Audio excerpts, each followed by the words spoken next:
Hi, everybody. Hello. Welcome to DSCI 572. It's really great to see you all again. I hope you've had refreshing holidays. So in this course, Supervised Learning 2, the actual name of the course is Deep Learning. So in this course, we're going to learn about neural networks and deep learning. And you have had your fair share of machine learning courses so far. You've had regression courses in which you have talked about regression. And in all those courses, the goal was to create a mapping between some input data to some output data. And those models have their own merits. With neural networks, we have essentially the same thing, but we have much more sophisticated machinery at hand in order to model much more complex data.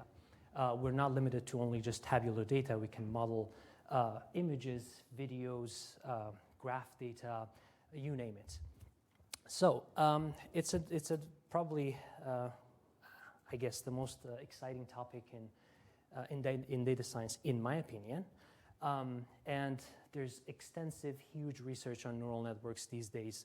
And the topics that we're going to cover today are material that has been invented by people years ago, but these are the fundamentals. If you want to know what machine learning, what neural networks technology is about today, we have to start from the very basics and the fundamentals. And this is what we're going to do in this course. So I have posted all of the lecture notes on the course repo for you to take a look. From today's lecture, we're going to be covering floating point numbers, the representation of numbers inside our computers. Then we're going to go on and learn about the main ingredients of neural networks, namely numerical optimization.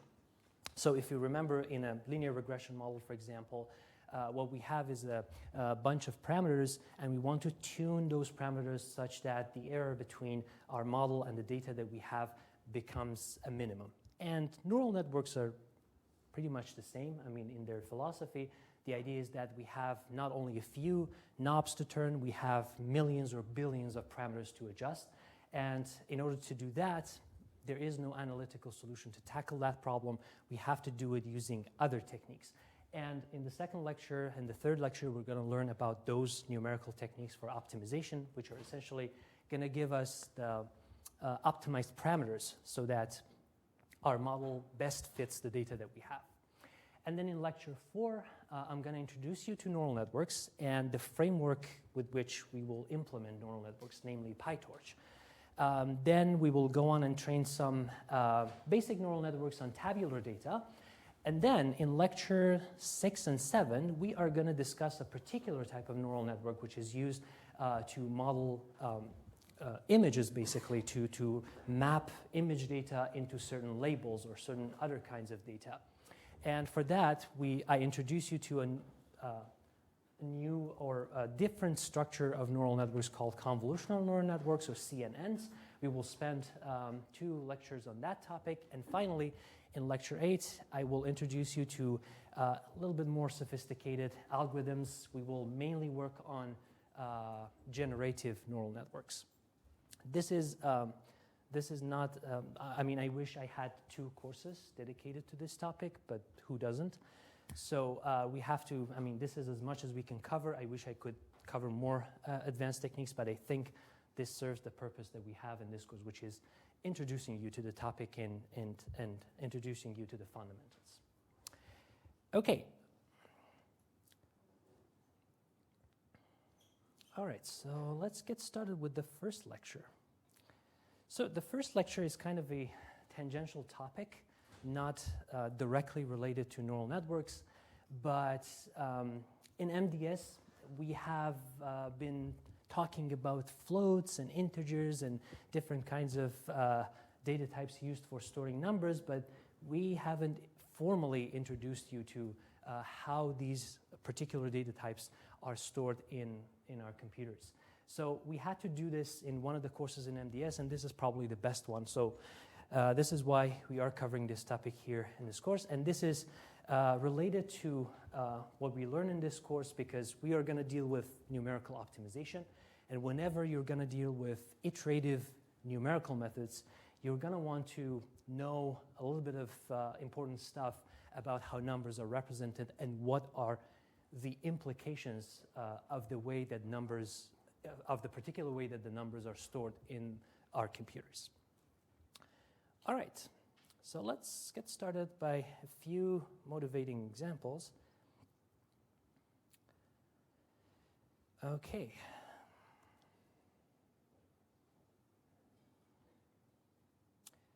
All right, so here I'm just checking for the equality between these two values.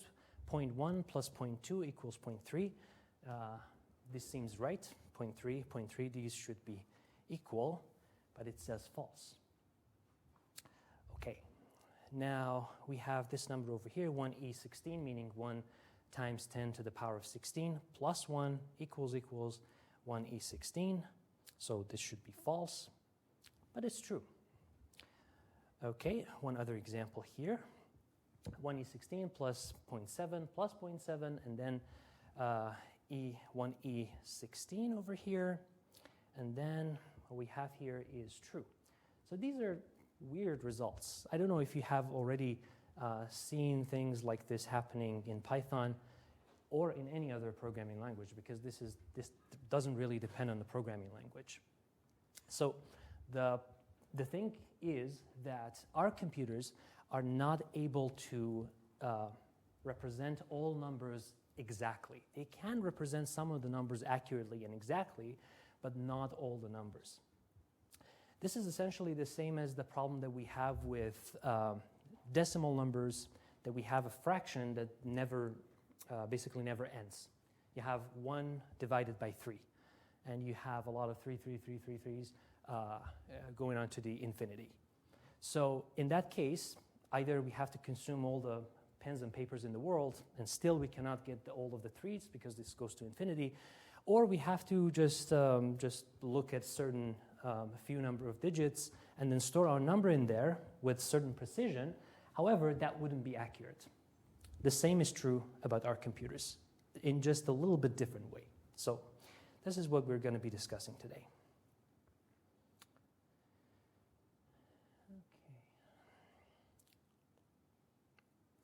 All right, so we're used to base 10 number system for our daily lives, meaning that, and we call this system a decimal system or denary system. And in this system, for example, if we have a number 104, this number can be interpreted in this way. So we have 1 unit of hundreds, 0 units of tens, and 4 units of ones.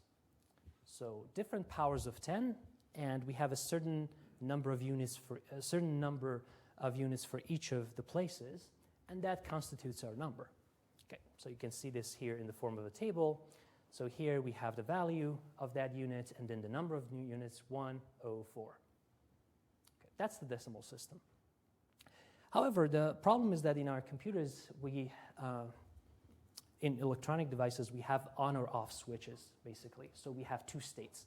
In the decimal system, each digit can be in 10 different states, 0, 1, 2, 3, 4, 5, 6, 7, 8, 9. However, in our computers, it will be much easier. It will be possible to do the computations and store numbers if we can represent numbers in a system that's not decimal, but it only has 2 digits per place. So that's what binary numbers are all about. All right, so let's see how that works.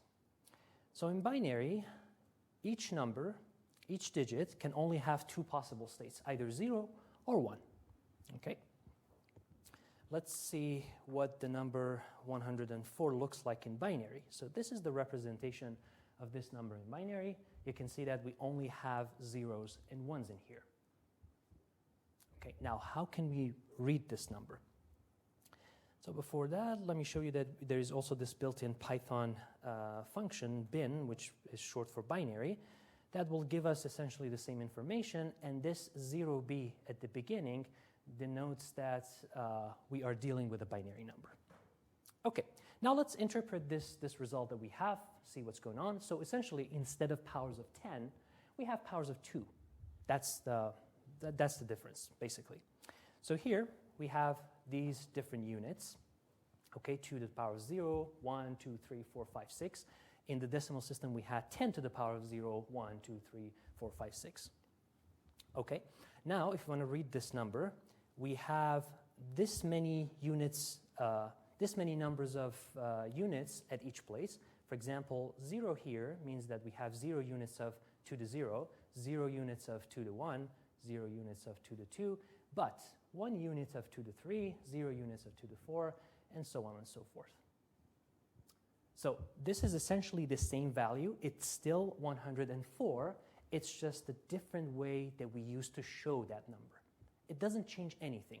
If we had a number system for which we had, let's say, 200 digits for each place, 200 possible states for each digit, then we could have represented this number with only 1 digit, right? It's only the way of representation of this number. If I have a convention that tells me that A equals 104, A represents number 104, then I could use the letter A instead of 104, but it's still the same value. So the binary system is just a different way of representing a number. It's not the only system. It's just a convenient system to be used in electronic devices and, for example, our computers. Okay. All right, so here are the first 11 decimal numbers, 0 to 10, and here are the binary representations of those numbers. So you can see that we start from 0 here, and then 1 is just 1. However, as soon as we increment that number, then this place becomes 0, because just like when we get to 9, if we increment that number, then 9 becomes 0, and we add 1 to the other tens place, to the greater tens place. So the same happens here, 0, 1. We cannot increment it beyond 1 because we only have zeros and 1s. So this becomes 0, then we add 1 to the next place. And then same goes on here, and again we add another 1, and then we add another 1. This makes these two 0, adds 1 place here, okay, and so on and so forth. So you can see that for representing a number like 10, we need twice as many digits in order to represent the same number. It's still 10, but we need 4 digits to represent that. Okay, questions?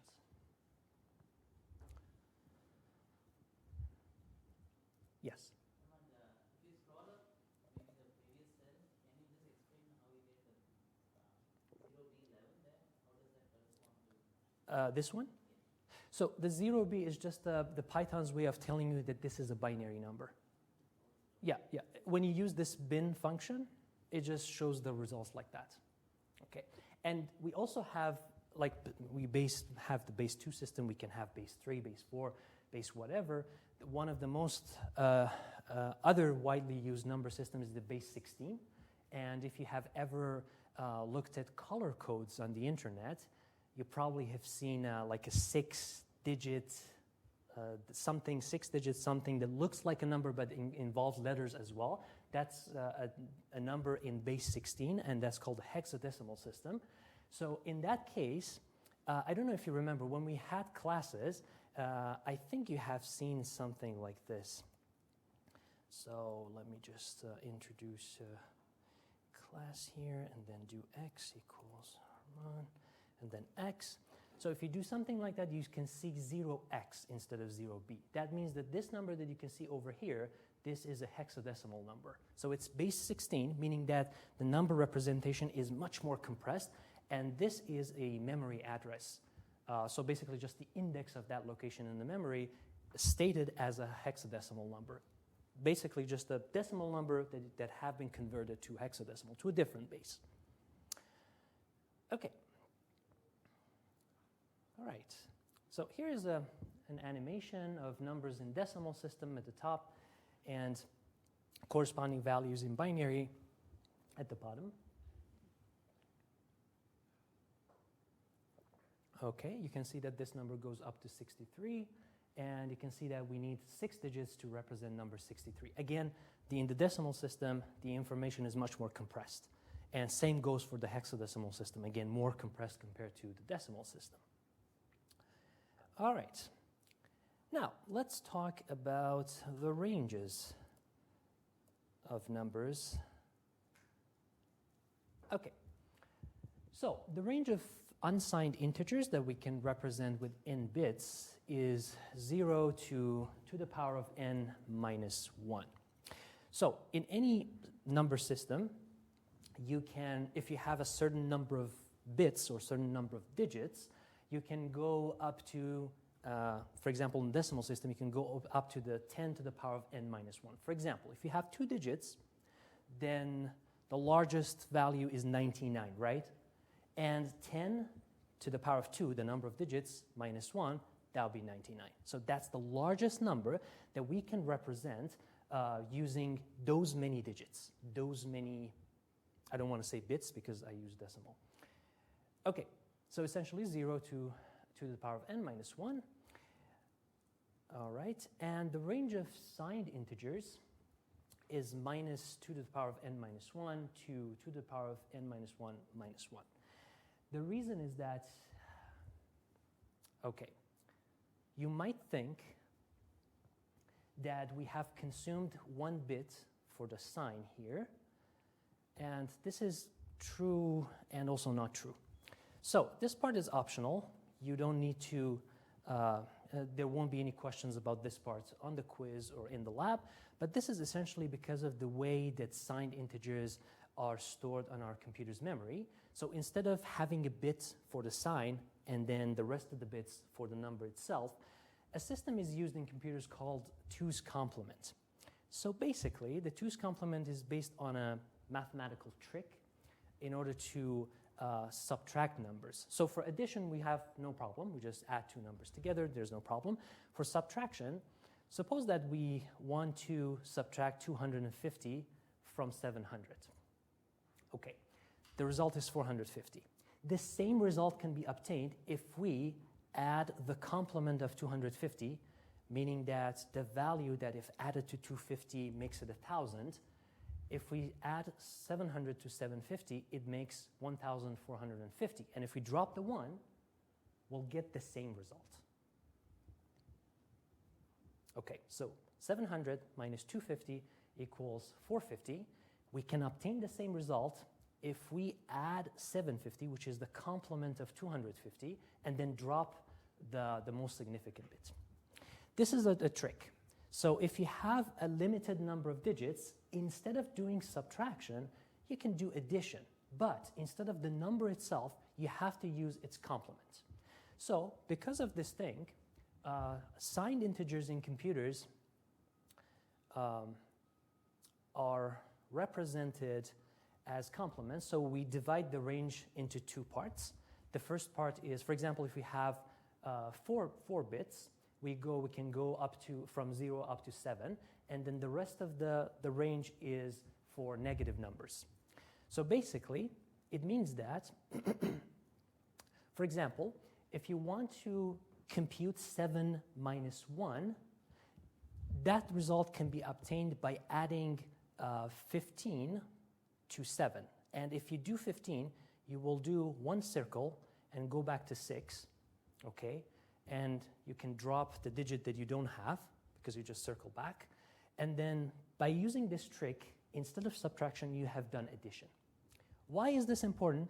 Because we can worry about one less operation. And since we are dealing with the most basic operations in computers, CPU and memory, this will save a lot of computations. Okay, so in this case, we don't need to worry about subtraction. Just you can, whenever you want to subtract, for example, minus 1 from 5, just add its complement to it. Do another addition, and it will magically give you the subtraction. That's the gist of it. But there are more details that you can go through, and you can ask me if you want. But this is basically it. So, had we used a bit for the sign and the rest of the bits for the number itself, we would have a problem that would be very annoying. Can someone tell me what that problem is? So look, like the corner cases that you can think of. Yes? Yes, exactly. So we will have positive 0, negative 0. And that's annoying. So every time you have all zeros bet, okay, that's 0. If you have 1 and 0, 0, 0, you have to check, again, every time you have to check whether a non-negative value, non-zero value is not actually a negative 0. So again, you have to do another check, and you have to have a separate method for subtraction. So basically, this is the idea behind using 2's complement, and because you don't have negative 0, you get one more extra value. And this is why all of this story was to tell you that the range, instead of being from -127 to 127, you get one more extra value because you don't have negative 0, and that one value would be -128. Okay. All right. I know that's mind-bending the first time that you are introduced to it, but if you think about it for a while and read the notes, it will become more clear. Okay, so here, for example, if I save these values which are out of range inside of my signed integer 8, which can store only from -128 to 127, I will get weird results like this.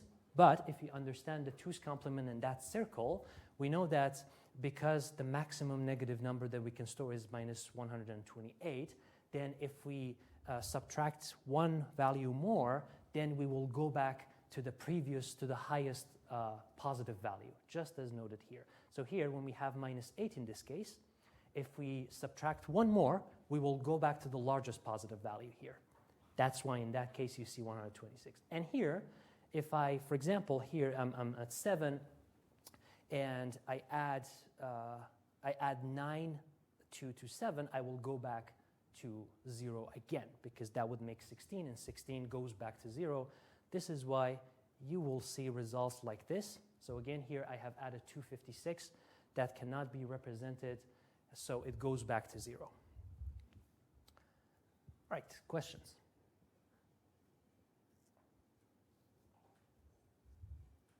Okay, so the implications of this are more important than the way that it's actually computed. Okay, so the implication is that we have to deal with one less operation per numerical operation, and we also don't have to worry about doing checks for -0. All right. So one last thing to remember before talking about fractional numbers is that Python actually does not restrict the range of integers that you can store. So you can store whatever integer that you like in Python, and it will show up like that. So, so this is a special case. This is not available in all languages, but in Python, this is something that you can do. So there is no limit on the values of integers. Okay. Since we are on that topic, does anyone remember the time when we could only have memories up to 4 gigabytes for our computers? Does anyone remember that? Okay. So, all right, yeah. So that was the time when we had CPUs, which were called 32-bit CPUs. So 32-bit CPUs, you have also may have seen x86 in some programs. That's the x86 architecture for CPUs, which means that the CPU can only handle 32-bit numbers. And if the CPU can handle 32-bit numbers only, this means that if we want to give addresses to memory places, we can have at most 2 to the power of 32 indices for those places, for those addresses in the memory. So this is as much as the CPU can handle. And because each place in the memory has 8 bits, if you multiply 2 to the 32 multiplied by 8, you will get something around 4 gigabytes. So this was the problem back then, because the CPUs were 32 bits, were based on 32-bit architecture or x86 architecture. But nowadays, we all have 16, 32 gigabytes on our laptops because our CPUs are 64-bit CPUs. So just something interesting to know. All right. Any questions before moving on to the next part?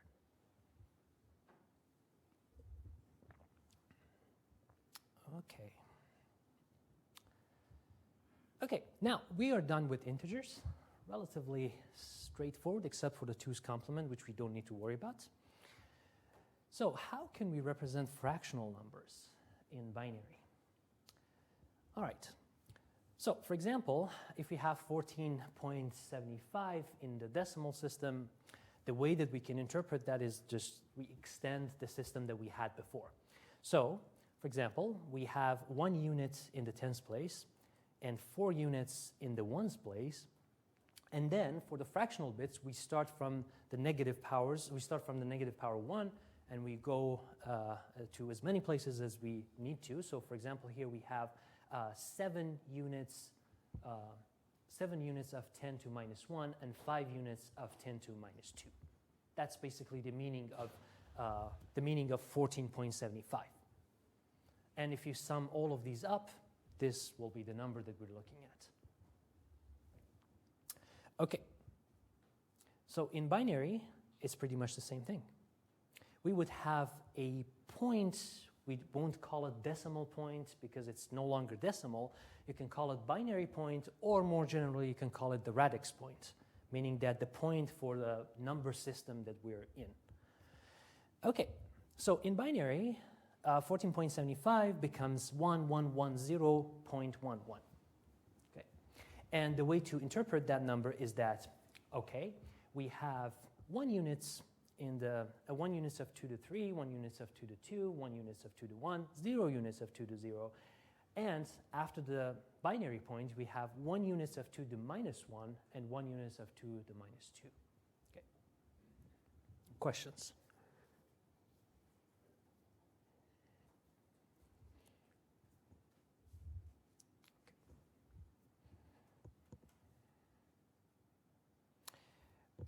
Okay, so if you look carefully here, you can actually see, kind of note the problem that I introduced in the beginning. So you can see that we can precisely represent 0.5 and 0.25 and 0.75, right? These numbers can be exactly represented because you have those bits, you can turn them on and off, and there you go, you have 0.5 exactly represented in the computer's memory.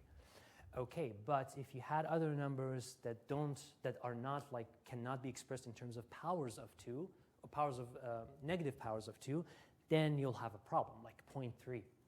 There's no way to fit in negative powers of 2 into 0.3, right? So that number cannot be exactly represented.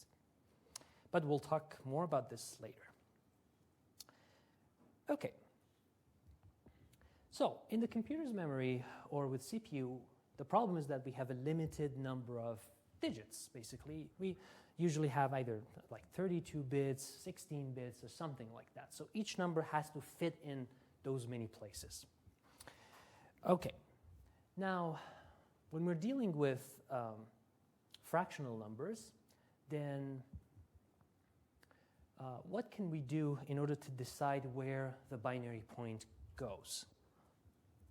So, for example, if we have 8 bits, suppose that we have 8 bits, where should we put the binary point? So one option is to put the binary point right in the middle, have 4 bits on the left, 4 bits on the right. That's one option. Okay, if we do that,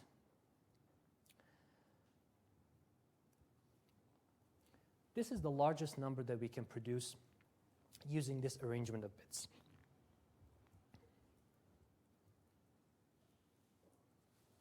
What I have done is basically I have summed all the powers of 2 that we have, and this is the greatest number that we can have.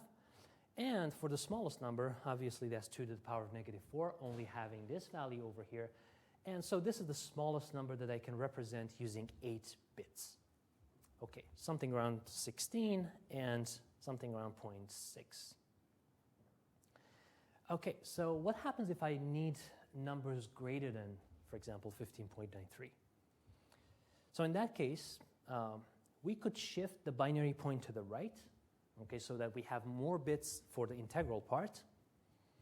And if we do that, for example, if we have 6 bits on the left and 2 bits on the right, yes, I can represent larger numbers like 63 instead of 15. Okay, that's not bad.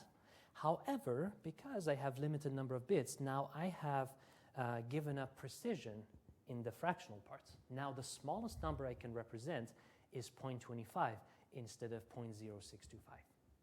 Right? So I have sacrificed that fractional part in order to represent greater numbers. Okay, however, this problem is not just for binary computations. This has been a problem that people in engineering, for example, have been dealing with for years, and then they have found a nice solution for that, and that's using the scientific notation. Okay, so in the scientific notation, if you have, for example, a very large number, instead of having many zeros in front of a large number, you just write the parts that you have significant digits for, and then you, for example, say 1, 2, 3, 4 times 10 to power of 26, for example, and you remove all of those.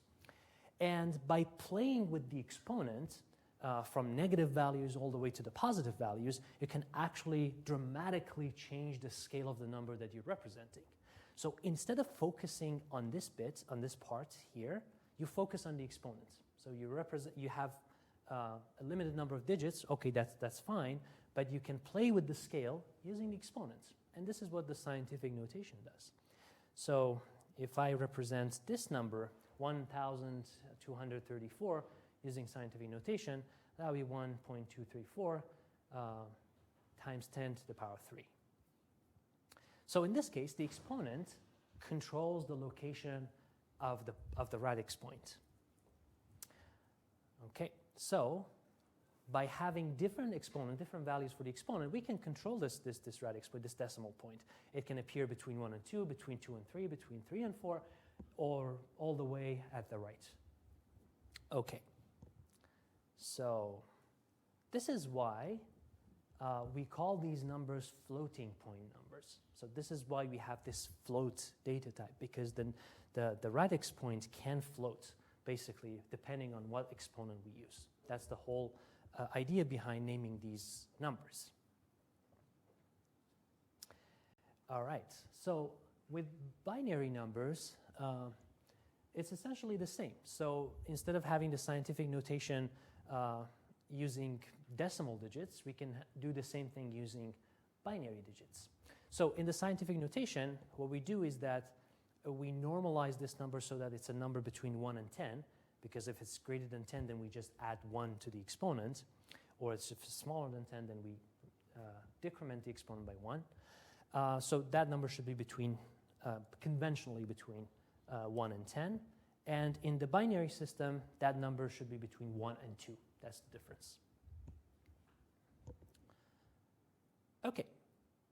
So essentially, we have something like this in the binary system, 1.m times 2 to the power of e.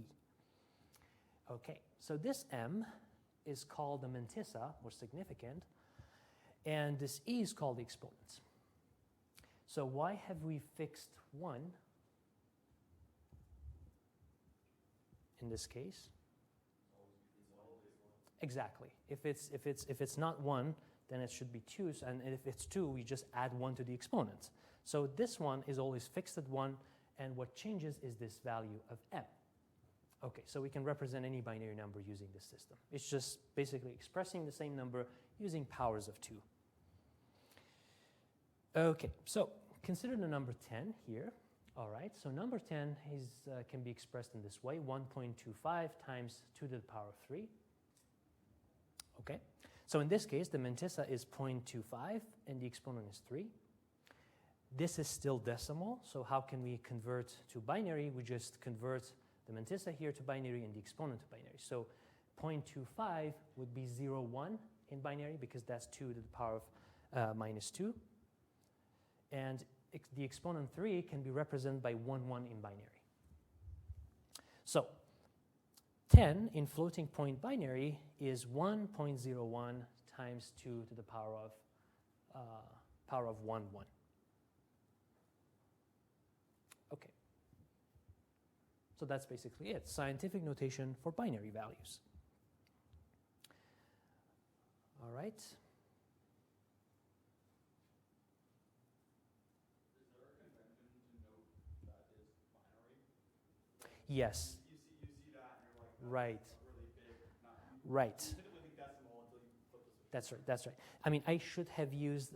There's a notation for that. So you surround the number with open close parentheses, and then as a subscript, you note the number base. The number base, the system for which you are in. So, for example, this number, you should enclose this in parentheses and say 2, just as a subscript. That means that we are in the binary system.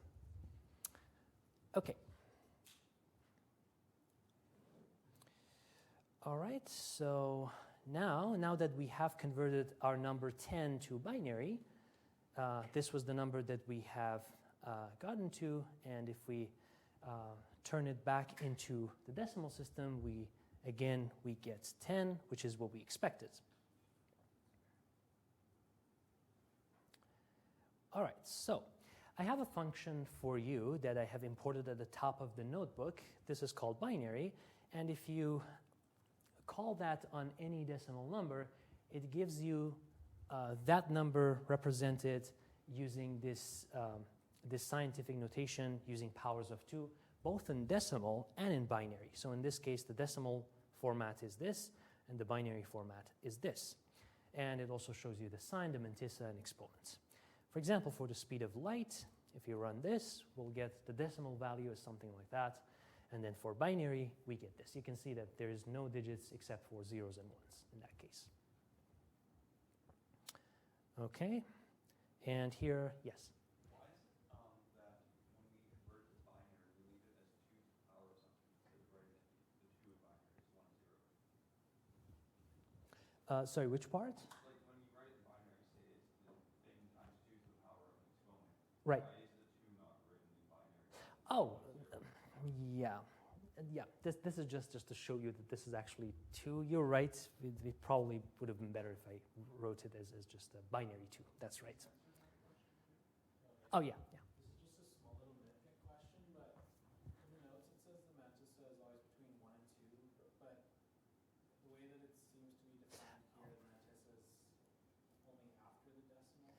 Right. That's right. 0 and 1. That's right. I have to change that. Yes. That's a good point. Yes. Yeah.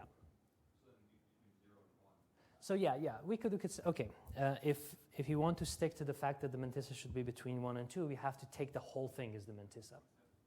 Yeah, that's right. Yeah, I will correct that. Good point. Okay, so Avogadro's number, a very huge number. You can see that this is the decimal representation, the binary representation. You can again see the decimal system is much more compressed. If we convert this to hexadecimal, this will be even more compressed. Okay, and yeah, this is just a helper function for the questions on the lab, and you get the point. All right, so I think it's a good time to take a break. Let's continue in 5 minutes.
All right.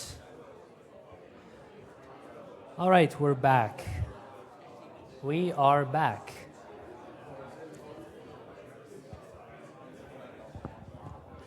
Okay, so we have, now that we have our scientific notation for binary, it means that we can represent numbers that are either very small or very large. So we have taken care of that problem. That's great, okay? But we still have to decide how many digits we want to have for the mantissa, how many digits we want to have for the exponent. This is something that we have to decide. So yeah. In that case, we have something called the floating point standard, or more precisely, the IEEE standard for floating point arithmetic, also known as IEEE 754, a standard for computer hardware and software for representation of floating point numbers. And in this standard, what we have is 1 bit for the overall sign of the number. You can see that this is a float 64, something that you have been seeing in different places so far in MDS. For example, in NumPy or in SQL, the double precision thing that I told you about in SQL, this is the same thing here. So we have 1 bit for the sign, 0 for positive, 1 for negative. We have 11 bits for the exponent, and then 52 bits for the fraction part. So that's the IEEE standard. Okay. We can also have float 32. Older computers used to use this standard, float 32, just like I mentioned about CPUs with 32 bits architecture. So in that case, again, 1 bit for the sign of the number, and then 8 bits for the exponent, and for the fraction, we had 23 bits. Yes? If the sign bit is 1, it means negative? Yes. Okay. So, given this particular number of bits for each part of a floating point number, we will have different ranges, for example, for float 64 and float 32, and I will discuss that down below after the next section. So this is basically just to give you an idea of what is float 64, what is float 32. Okay. So overall, the 64 means that we have 64 bits. Overall, 32 means that we have 32 bits to store that number. Okay, and why is this 11 bits and for the exponent 52 bits for the mantissa? This is just a design decision. Okay, now let's talk about rounding errors and spacing between numbers. So now we are starting to discuss why we saw these weird results of 0.1 plus 0.2 equals 0.3 was false or something like that. So our computers, because we have limited number of digits, cannot represent a lot of numbers precisely. Okay, and this problem is not specific to the binary system. The decimal system is equally as bad. So it's any number system is bad in that regard, because there are some numbers you can represent exactly. There are some other numbers you can't represent exactly. Okay, so what does the computer do in case we have a number that cannot fit into those like 64 bits? The computer rounds the number to the closest representable number, and we get rounding error. For example, 0.1 can't be exactly represented in binary because it's not a negative power of 2. Okay, if I run this code cell, 0.1, Python just hides the fact that it cannot be represented just so as not to clutter the screen every time we print 0.1. But if you want to see what actually goes on, you can print 0.1 up to 100 decimal digits. And you can see that up to, should be around something around 15 or 16. It stays close to 0.1, but then we have a lot of basically garbage that is there because this is the closest representable number, binary number, to 0.1. So this is the closest one. Okay, so you can see that this 0.1 is actually saved in the memory as a number slightly bigger than 0.1. All right, so there is this function again, important from one of the modules that we have along with the lectures, float rep representation. And if you do this, it says, okay, you entered 0.1, it's exactly stored as this value. If you enter 0.25, this is a negative power of 2, so it can be exactly stored. There is a link about floating point representations to Python docs. You can check it out later. All right, so all this means that basically there are spaces between consecutive numbers in when we save numbers in binary in computers' hardware. For example, if we have only these 4 digits available to us to store a number, then okay, if we have 8.982, then the next number that we can represent is 8.983. So we increment the least significant bit, this 2, we increment that by 1, and we get the next number. We cannot store any number between those two values, right? Because we only have this many digits. We only have 4 digits, right? So there is some space in between, which is a scary black hole that we cannot have access to, okay? So in this case, the spacing is equal to this value, 0.001. That's basically the next greater number minus the current number. All right. So in this case, we have 3.423 times 10 to the power of 2. In this case, again, we can increment this last bit by 1. So 3 becomes 4. And in this case, the spacing is 0.001 times 10 to the power of 2. So you can see that the spacing actually scales with the magnitude of the number. And it makes sense. It makes sense because suppose that you have only one digit, one place in your memory to represent a decimal number. So you can represent 5, 6, 7, 8, 9. And what's the spacing in this system? With only one bit, the spacing is 1, right? Okay. However, if we have numbers, for example, 0.1, then the spacing between 0.1 and 0.2 is 0.1. So the spacing depends on the scale of the number itself. The spacing is not constant. If you have very large numbers, then the space between this number and the next representable one will be proportionally larger. Okay.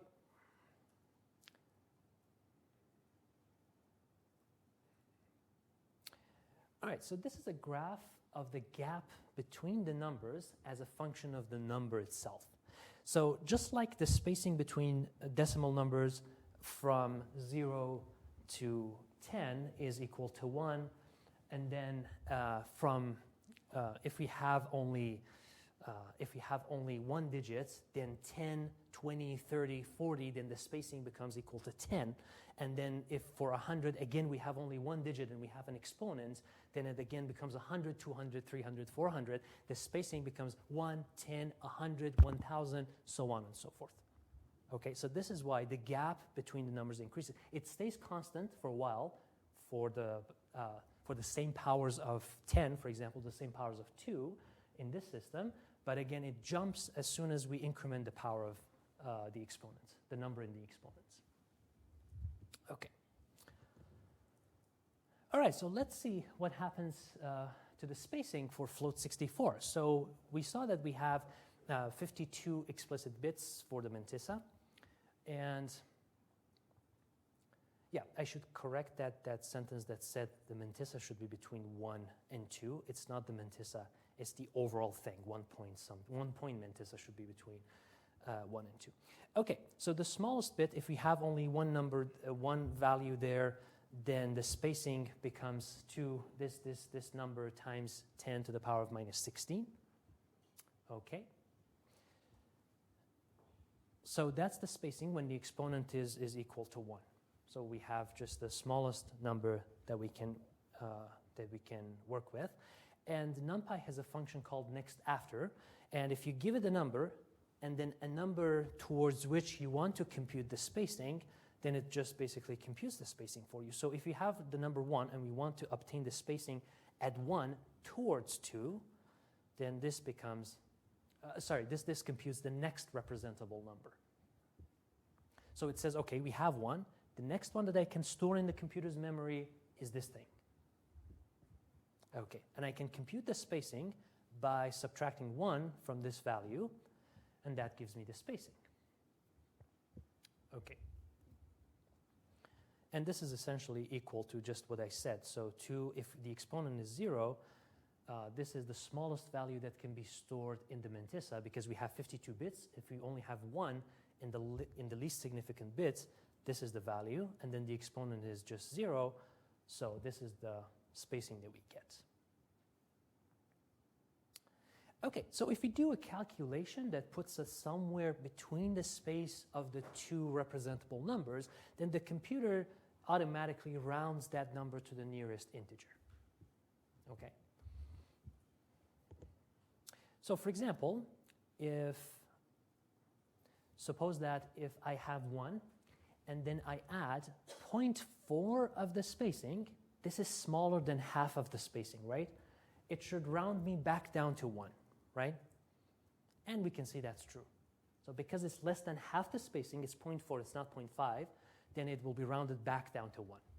Okay, you can think of it, I mean, have this nice image here that it says that this is the first representable number, this is the next one, and this is the spacing.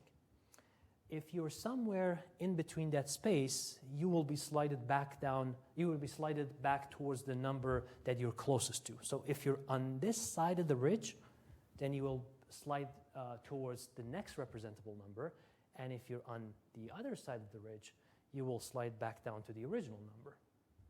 Okay, so when we're somewhere in that space between the two numbers, we should do the rounding, and depending on where we are, we will round either back to the original value or the next representable value.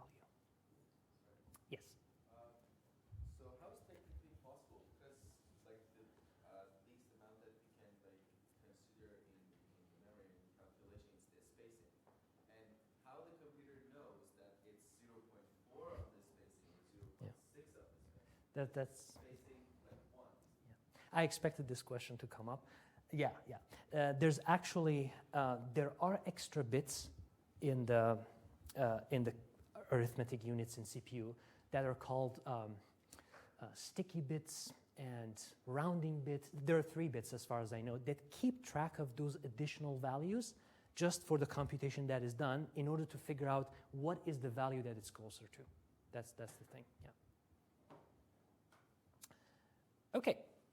So if we do 1 plus 0.6 times the spacing, that is larger than half the spacing. So 1 plus this value is no longer equal to 1. Okay, and yeah, that is it. So now let's consider what happens if we have a large number. So 1 E25, 10 to the power of 25, a very huge number. Okay, in this case, so this is the binary representation of that number to the power of 83. Okay, so the exponent is 83, and the spacing scales with the exponents. This is a very important thing.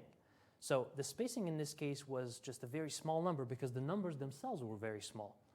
And here the spacing is this having 1 in the least significant bit, that's 2 to the minus 52, times the exponent that we have, 2 to 83, that we have over here. This is because if I want to increment that number by this number, this binary number in the second line by 1, I should increment the last bits, and that's why this is the spacing between this number and the next representable number. So we take that last bit, that 1, which represents 2 to the power of minus 52, and multiply that by the exponent. Okay. And this is the space between this number and the next representable number. You can see that this is on the order of billions.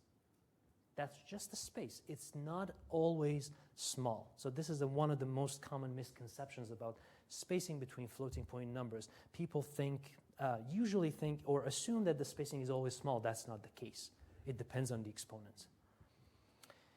Okay, so now if we have 1 billion, and add it to this value, it's still not enough to get you across that mountain ridge.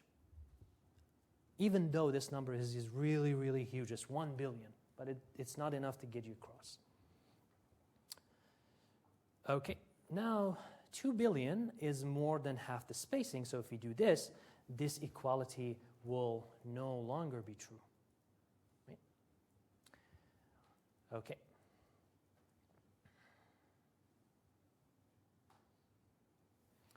Okay, so because of this thing that we have just learned about representable numbers, some numbers share the same representation. For example, here, this value of 0.99999 equals 1 because this is represented in the memory as this 1.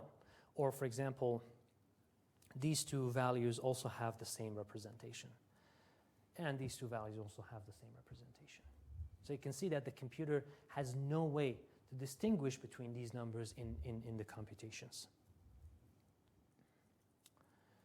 Okay, so that's basically it.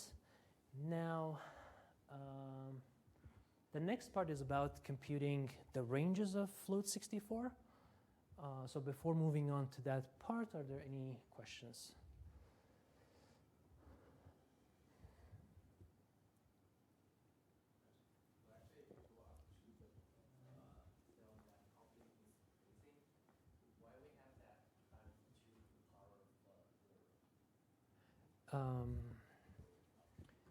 So 2 to the power of 0.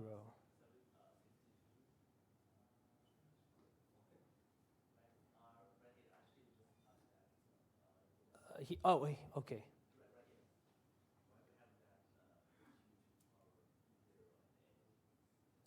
Okay, so that just represents 1. I mean, basically, the exponent is, the scaling is just 1 because I want to represent the value, the smallest value in the mantissa. Yeah, just 1. Yeah. Okay. Okay, now we have talked about the float 64. Let's see what's the range of values that we can represent with float 64. There are a few little details about that makes it not so straightforward, so let's discuss that. Okay, so let's first talk about the range for the exponent. So I've mentioned that we have 11 bits for the exponent, and I told you that the exponent is signed.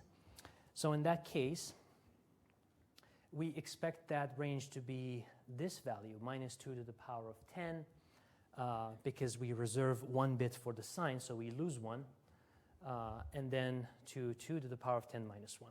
Okay, that's the expectations, minus 1023 to plus 1023. However, I also talked to you about the fact that we do not really like to have 2 zeros. So we don't want to have negative 0 and positive 0. And the 2's complement method is not used in this case for the exponent, and I'm going to tell you why in a bit. So the way that this number, the exponent, is represented is actually a number between 0 to 2047. That's the range of an unsigned integer with 11 bits, right? Okay, 0 to 2047. Okay, and this is an unsigned integer, but the assumption is that there is a bias that you have to subtract from that number to get the actual exponent. Okay, this seems weird. So the actual range that we have is 0 minus 1023. That's minus 1023. And then 2047 minus 1023, that's 1024. Okay, so why is this the case? Why do we like to have that bias? This is because, again, whatever operation that we can save for the most basic things that we do on the computer memory will actually matter a lot. So one thing that is done on the computer hardware in order to do arithmetic and comparisons especially is that the entire float 64, we like to have the entire 64-bit float. If we take that and compare it to another number without caring about the fact that this is a float 64, take it as an integer, we want that comparison to be correct. Okay, so let me go back to this diagram that I had before and explain that to you more clearly. So I had it, no. Okay, so the reason that the exponent part comes before the fractional part is that because if I, in the case that I look at this number as just a series of zeros and ones, I want to be able to immediately compare that to another float number. Okay, so in that case, what is the most important part of that number? Aside from the sign, that's a different story. Aside from the sign, just the magnitudes. It's the exponent. So that comes first as the most significant digits, right? So if the exponents are larger, it means that number is larger. There we go. We don't need to check anything else. If the exponents are equal, then we need to check the, the fraction or the mantissa, right?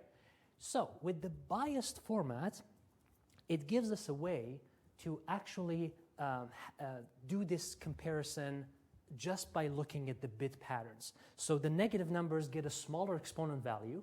They start from 0 all the way up to 1023, and that 1023 represents 0, the exponent of 0, and then the other values, greater values, represent positive exponents. So if I just, as a computer, if I just look at the binary pattern, I can immediately tell whether this number is greater than the other one or not. Okay, so I don't need to care for the sign or for computing anything related to 2's complements or anything like that. Okay, so that's the reason that we have this strange way of representing the exponents. So the exponent is just a number between 0 to 2047 minus a bias. Okay, so the bias just simply cuts that range in half, roughly. Okay, so we have agreed on these two numbers based on this biased system. And now there are two other things that two other points that we have to consider in order to compute the actual range is that when we have all zeros in the exponent, that's a special case. When we have all ones in the exponent, that's also a special case because the computer hardware needs to have ways of knowing about infinite values, about non-number values and stuff like that. Okay, so you can check out this link over here, and in the second, third paragraph, it actually explains, for example, if you have all zeros in the exponent and you have, let's say, some particular values in the mantissa, that will be taken as an infinity, for example, or something like that. So those two values are reserved for the special cases, and aside from that, we know that the actual range is between minus 1022 and 1023. So just increment this by 1, decrement this by 1, because those two are reserved. Those two cases are reserved. Okay, so that's it. For flow 64, the maximum mantissa can be calculated as before. So we can sum up all the values to compute the maximum. We can sum up all the values to the -1 all the way to -52. That's the mantissa. And then sum that up. That's the largest value for the mantissa that we can have. And the largest exponent, we just discussed that, can be this value. And if I compute that, this gives me the largest number that can be represented by float 64. Okay, so largest exponent, largest mantissa, multiply, that's the largest value. The only thing to note was the discussion regarding this maximum value of the exponent. It's not 1024, it's 1023. You can also confirm this using this function in NumPy, finfo, meaning floating point info. You can pass a particular data type and then compute the max of it. It gives the same values. Okay. So what happens if I try to make this number bigger, for example, 10 to the power of 309, and this gives me an overflow error. It says that this value can literally not be stored in this place in the memory. Okay. So Python is not really too consistent about giving this overflow error. In some instances, depending on the type of operation, it gives you overflow. In some other instances, it gives you infinities. So for example, if you do this NumPy, the power of something, it gives you infinity. It says overflow encountered, but the value that it sets is infinity. Okay, now let's do the minimum value. So we said that the minimum exponent is this value. Okay, now Okay, and that 1 multiplied by that smallest exponent, that becomes this number. So 2 something to the power of minus 308, and we can also check that. All right, this is the minimum exponent, minus 1022, minus 1022, and this is the smallest number computed based on that exponent. Okay. I'm going to skip this part, and if we have time, I'm going to come back to this, but let's talk about the more important stuff here, order of computations. This is very, very important. Okay, so let's run this cell. It says false. Okay, so why does this happen?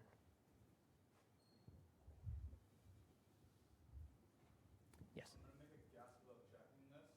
If the spacing is less than 2, on the one on the left, it's adding 1, and that's going to round it back down to 115, and that's going to get the same Exactly. price.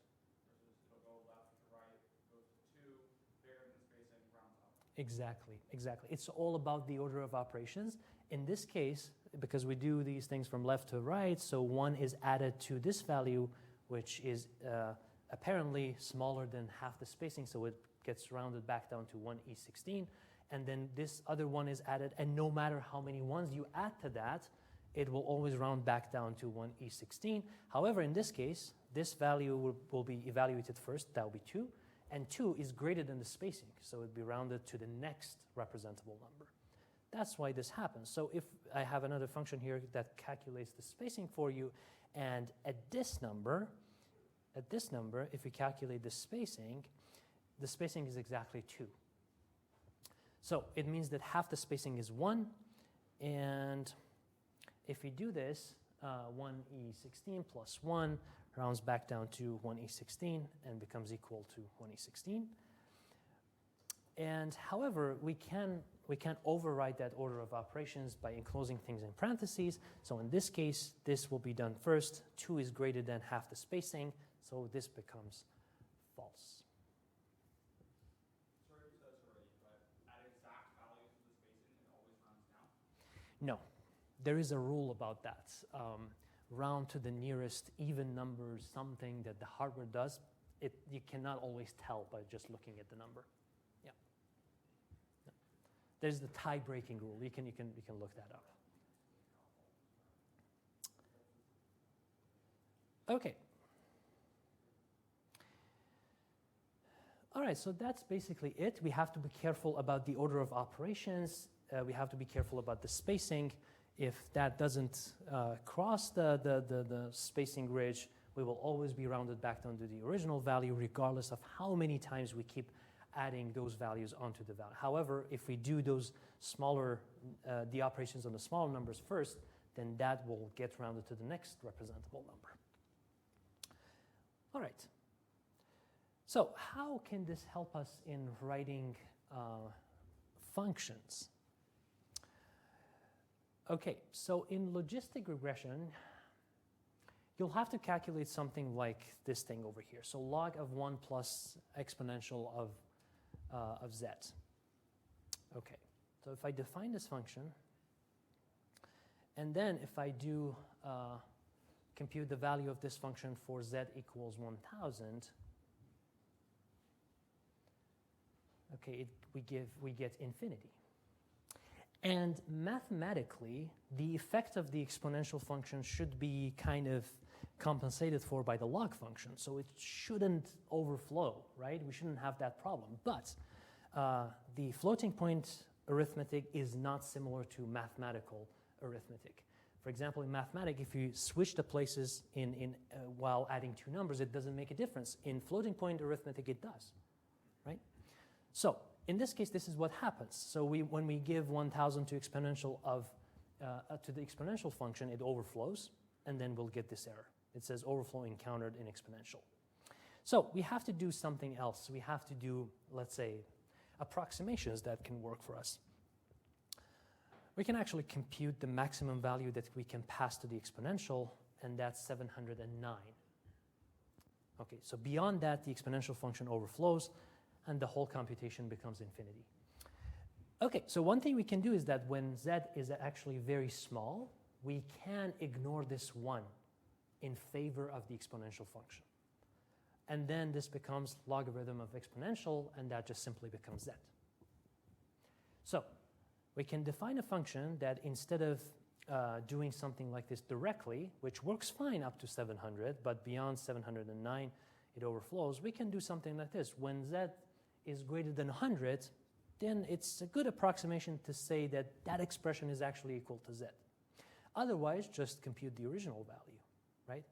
So for large values of z, just take z, because exponential is much, much larger than 1. Okay, in this case, I can pass these values to the exponential function, and it works perfectly fine for all of those values, for small numbers or for great numbers. Okay, so these, you can see that the implications of how those numbers are stored and how operations are done on them, what is the range of those values, and how they behave, has implications for us when we do stuff, when we do computational stuff in our, for example, machine learning models. And this is actually a technique that is implemented in a bunch of places, in scikit-learn, in SciPy, in various other places.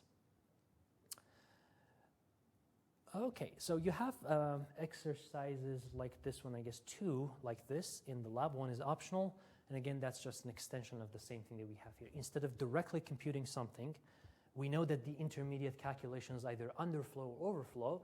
We have to come up with an approximation that is mathematically kind of the same, but numerically it makes a huge difference. Okay, all right.